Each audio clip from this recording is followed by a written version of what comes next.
India TV YouTube channel को subscribe करें और बेल आइकन दबाएं।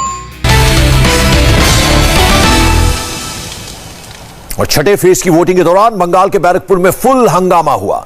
वहां टीएमसी कैंडिडेट के खिलाफ गो बैक के नारे भी लगे।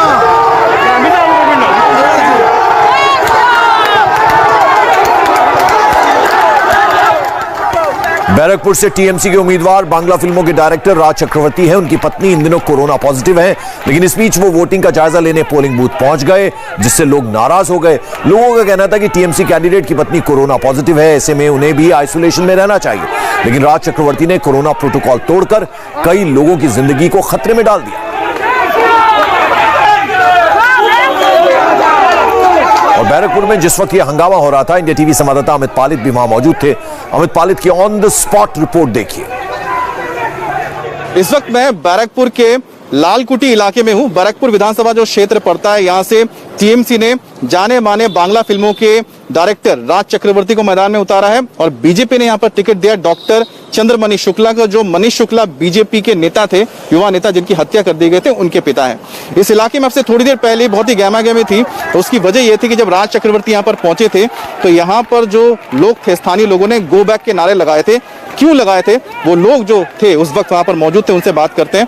दादा, आपका नाम क्या है? अमित सेन। दादा, हुआ क्या था? राज चक्रवर्ती को गो बैक के नारे क्यों लगे? राज चक्रवर्ती की जो वाइफ है उसका कोरोना पॉजिटिव निकला, तो उसके साथ रहते हैं, तो उसका भी तो कोई कोरोना का टेस्ट नहीं किया कि वो कोरोना नेगेटिव है। तो हम लोग का यहाँ का जो लड़का लोग, हम लोग का यहाँ पे सब आदिवासी लोग रहते हैं, हम लोग का एक ही बात था कि उसका बीबी का कोरोना हुआ तो उसका भी हो सकता है, तो कोरोना छड़ा रहा है, इसलिए हम लोग इसका प्रतिवाद किया। बैरकपुर के लोगों की नाराजगी की वजह भी साफ है। बंगाल में कोलकाता के बाद 9-24 परगना ही कोरोना का सबसे बड़ा हॉटस्पॉट बना हुआ है। बैरकपुर 9-24 परगना में आता है। यहां 24 घंटे में 2149 नए कोरोना केसेस सामने आए हैं। एक दिन में 14 लोगों ने कोरोना की वजह से दम भी तोड़ दिया। यही वजह है कि कोरोना प्रोटोकॉल तोड़ने पर टीएमसी कैंडिडेट के खिलाफ लोगों का गुस्सा फूट पड़ा।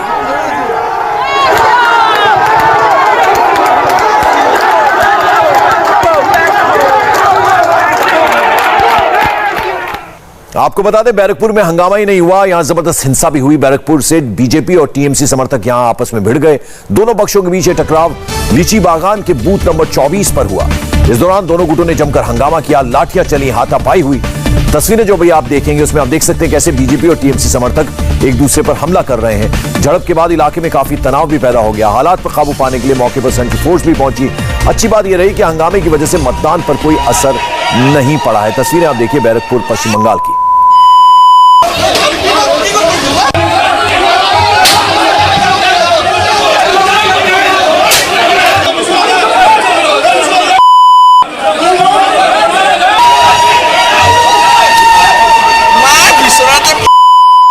झड़प के दौरान जमकर लाठियां चली। नतीजा यह हुआ कि इस झड़प में बीजेपी के कार्यकर्ता का पैर भी टूट गया। नाराज बीजेपी वर्कर्स वहीं पर उन्होंने नारेबाजी शुरू कर दी।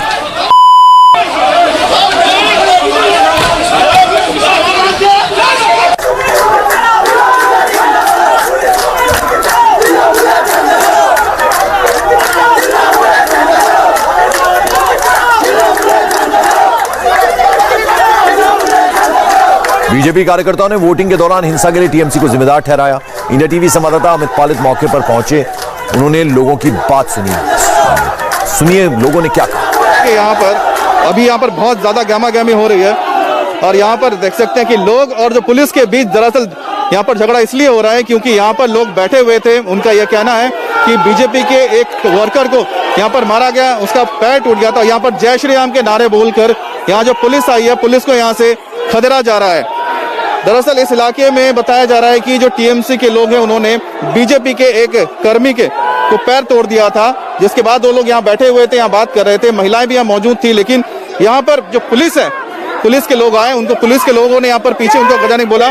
उसके बाद यहाँ पर लोगों ने बहस किया था। अच्छा, क्या हुआ? अरे यहाँ हम लोग बैठा हुआ है, पुलिस आगे खाली लाठी देके बोले चलो ये तो बूथ पे नहीं जाता। ये लोग यहाँ लोग सुस्त से बैठा हुआ है, कोई झगड़ा नहीं कर रहा। बोल रहा है कि घर में टिक पाएंगे तो एक क्या बात है, पुलिस की दीदी की अभी भी दलदस करेगा।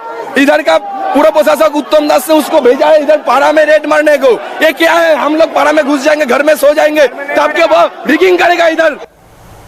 बंगाल में छठे राउंड की वोटिंग में भी गोली और बम चले। 9-24 परगना के बैरकपुर में लाठियां चली तो वहीं ईस्ट बर्धमान में बमबारी हुई। ईस्ट बर्धमान के गलसी इलाके में लोगों को पोलिंग बूथ पर जाने से रोकने के लिए यह बमबारी हुई।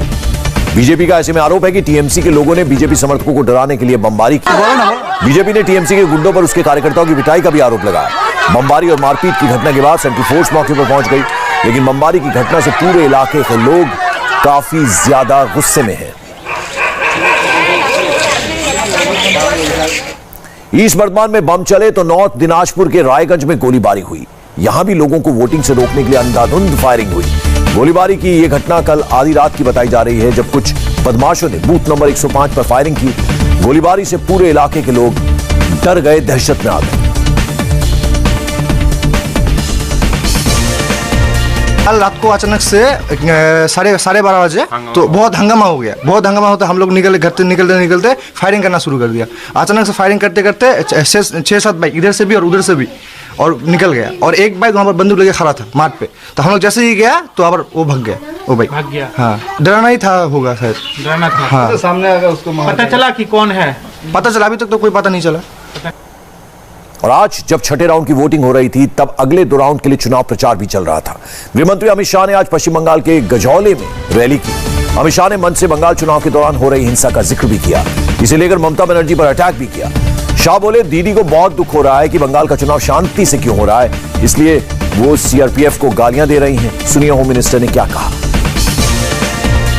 अभी दीदी को बहुत दुख हो रहा है कि बंगाल का चुनाव शांति से क्यों हो रहा है, इसलिए दीदी सीएपीएफ को गालियां बोल रही है। यही दीदी 2011 में कहती थी सीएपीएफ भेजिए, सीएपीएफ भेजिए, सीएपीएफ भेजिए, मगर आज उनको बंगाल की चुनाव में हिंसा की।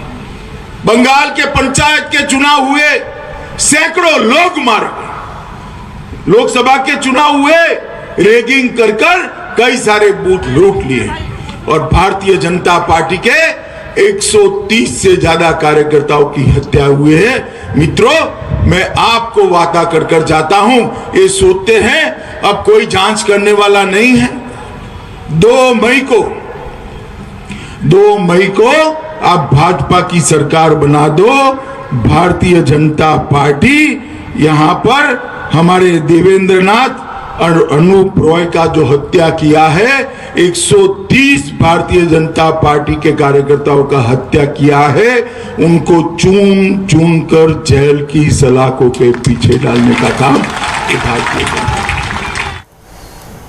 तो अमित शाह ने वार किया, पलटवार सीधे ममता बनर्जी ने किया। ममता बनर्जी आज दक्षिण दिनाजपुर में पब्लिक मीटिंग करने पहुंची। मंच से ममता बोली, मैं खिलाड़ी नहीं हूं, लेकिन मुझे पता है कि मुझे कैसे खेलना है। इससे पहले मैं लोकसभा में सर्वश्रेष्ठ खिलाड़ी थी। जरा सुनिए ममता बनर्जी ने और क्या कुछ कहा। আমি খেলি না, কিন্তু আমার সবকিছু খেলায় অভ্যাস আছে। আমি হাডুডুও খেলতে পারি, সুইমিংও করতে পারি, আমি বলও নাচাতে পারি, আমি ব্যাডমিন্টনও খেলতে পারি, আমি ক্রিকেটও খেলতে পারি। আমি ক্রিকেটে লোকসভা রাজ্যসভায় বেস্ট প্লেয়ার হয়েছিলাম। সুতরাং রোজ খেলার দরকার নেই। এখন একটাই কাজ, বিজেপি হাটাও, বাংলা বাঁচাও, বিজেপি হাটাও, বাংলা বাঁচাও, বিজেপি হাটাও, বাংলা বাঁচাও। বাংলা যেন বাংলায় থাকে, এটা দেখবেন। বাংলা যেন গুজরাট দখল করতে না পারে। আর দিল্লির হাতে বাংলা আমাদের যাবে না, দিল্লির হাতে বাংলা আমরা ছেড়ে দেবো না। দিল্লির 2 গুন্ডার হাতে বাংলা যাবে না, বাংলা যাবে না, বাংলা যাবে না। और गृहमंत्री अमित शाह ने आज बंगाल चुनाव को लेकर सबसे नया, सबसे बड़ा दावा किया।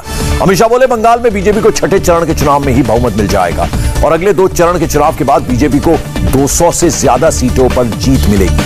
अमित शाह ने और क्या कहा, जरा वो भी सुनिए। 2 चरण का चुनाव बाकी, 7वां और 8वां। छठे चरण का चुनाव जब शाम को समाप्त होगा, हम निश्चित रूप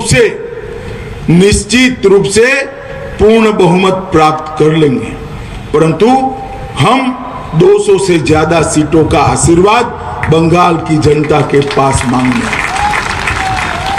और ये 200 से ज्यादा सीटें हमें 7वें और 8वें चरण के मेरे मतदाता भाइयों बहनों ही पहुंचा सकते।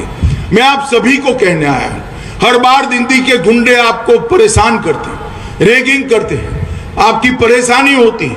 आप मत डरिए इस बार दीदी के गुंडों से। मैं आपको विश्वास दिलाता हूं, दीदी के गुंडे इस बार आपका बाल भी बांका नहीं कर पाएंगे, बाल भी बांका नहीं।